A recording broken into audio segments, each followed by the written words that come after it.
My parents lied during the Christmas dinner in front of the whole family. But when I met bank manager, the scent of roasted rosemary chicken and expensive Pinot Noir filled the room. I had personally ordered and paid for the meal via a discreet delivery service. Yet I sat in silence, my fingers tracing the cold rim of my wine glass. I looked at my father, Arthur. He looked every bit the patriarch in his velvet smoking jacket, his hair perfectly silvered. He leaned back with a self-assured grace he hadn't actually earned. Then the hammer dropped. "Elena," my father said, his voice sinking into a tone of practiced, wearied disappointment. He didn't look at me. He looked at his wine. "You have to stop this. You have to stop begging for money. It's Christmas, and frankly, we're all exhausted by your constant need for handouts." The silence that followed was deafening. My fork clattered against the fine china, the sound echoing like a gunshot. I looked around the table. My mother refused to meet my eyes, focusing intently on her plate. My brother, Marcus, looked away, unsuccessfully hiding a smirk behind his napkin. But it was my sister, Bianca, who twisted the knife. She leaned forward, the diamond earrings I had bought for her birthday catching the light. "It's just so pathetic," she whispered, though the room was quiet enough for everyone to hear. "We've all worked so hard for what we have. Seeing you constantly scraping at Dad's heels. It's embarrassing for the family name." "Everyone agrees," my father added, his voice calm, level, and utterly sociopathic in its dishonesty. "We've decided no more. Not a cent. You need to learn the value of $1, even if you have to learn it in the gutter." I didn't scream. I didn't cry. I didn't even defend myself. Instead, I felt a strange, cold clarity wash over me, like a fever finally breaking.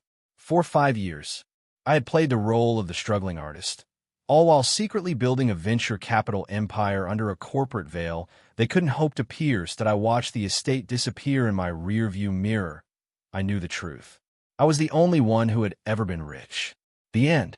For 5 years, I had quietly funneled 6 figures a month into the family trust they all lived off of. That I let them believe the money was simply the remnants of my grandfather's wise investments, a ghost-funded lifestyle they took for granted. I stood up slowly. I didn't look at the gourmet food I'd provided or the mountain of gifts under the tree, every single one purchased with my black card. "I understand," I said. My voice was a flat whisper, entirely devoid of emotion. "You're right. It's time for this to stop." As I walked out of the room, Bianca's laughter trailed behind me. Finally, she jeered. She gets the hint. I stepped out into the crisp, biting December air and climbed into my car, a modest sedan I kept specifically for family visits. Once inside, I pulled out my phone and dialed a number that didn't belong to a friend or a lover. It was a private line in Zurich. "This is Elena Vance," I said, my breath fogging the windshield. "Identity verification. Echo 79er. I need to execute a total liquidity freeze on the final 21 distribution account. Immediate effect. No grace period." The bank manager on the other end didn't hesitate. "Understood, Ms. Vance. The final 21 account funds the primary household dividends for the Vance estate.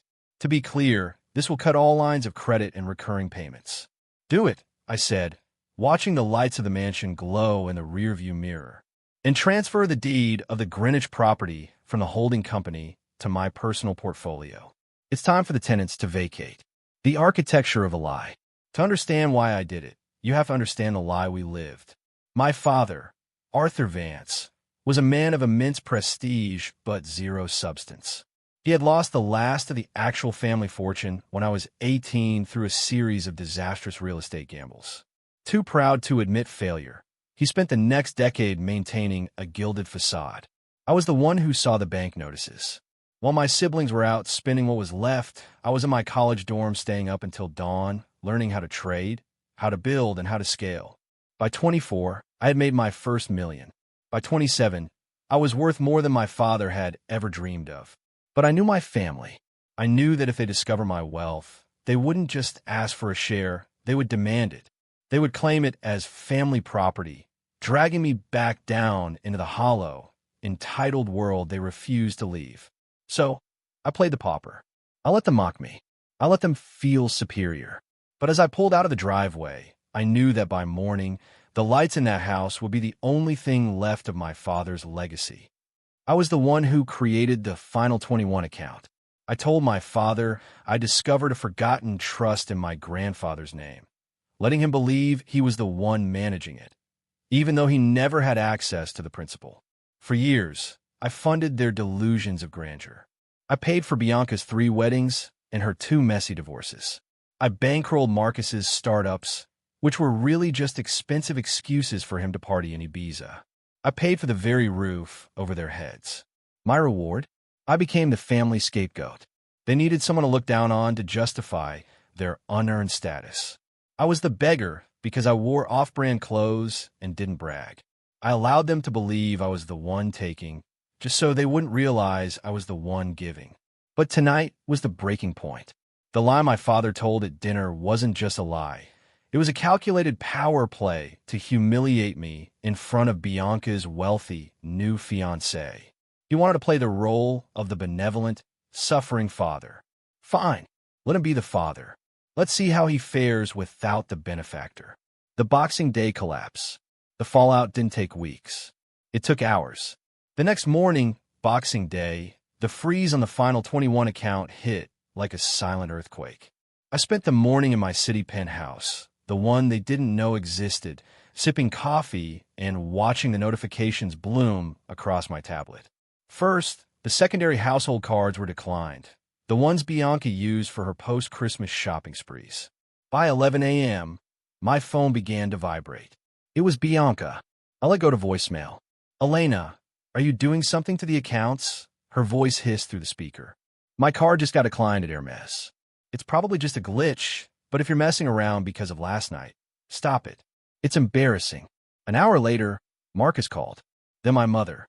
Then, finally, the lion himself. I picked up on the 10th ring. "Elena," my father bellowed. The calm, sociopathic facade from dinner was gone, replaced by naked panic. "There's been a mistake at the bank. The trust account is frozen. All of it. The mortgage payment for the estate bounced this morning, and the staff's payroll is blocked. I need you to call your little contacts at the bank and fix this immediately." "Why would I do that, Dad?" I asked, my voice as cold as the winter air outside. "Why would I do that, Dad?" I asked, reclining in my leather chair. "You told me to stop begging for money. You told me I needed to learn the value of $1. I've taken your advice to heart. I'm no longer involved with your finances." "Don't be a child," he screamed, the sound distorting through the speaker. "This is family money." "You're lying," he whispered, his voice cracking. "You're a failure. You've always been a failure. Check the ownership of the house, Dad. Check the deed for the Vance estate. It's held by EV Ventures. Want to guess what EV stands for?" I hung up. The domino effect. The next few days were a symphony of chaos. The Final 21 freeze triggered a massive domino effect. Without the monthly infusion of cash, my father's private debts he'd hidden even from my mother, came screaming to the surface. Creditors, who had been kept at bay by the steady flow of interest payments from my account, suddenly found the tap dry. I watched it all unfold through the security cameras I had installed at the estate under the guise of protection. I saw the repo men come for the luxury cars. I saw Bianca screaming at a man in a suit as he towed her convertible. Most of all, I saw my father standing on the front porch, looking old and frail, finally realizing that the gutter he had threatened me with was now rising to meet him. 2 weeks later, I returned to the estate, not as a guest, but as the owner. The house was freezing. They couldn't even afford the heating bill. The grand Christmas tree, once a symbol of their vanity, was now brown and dropping needles across the floor.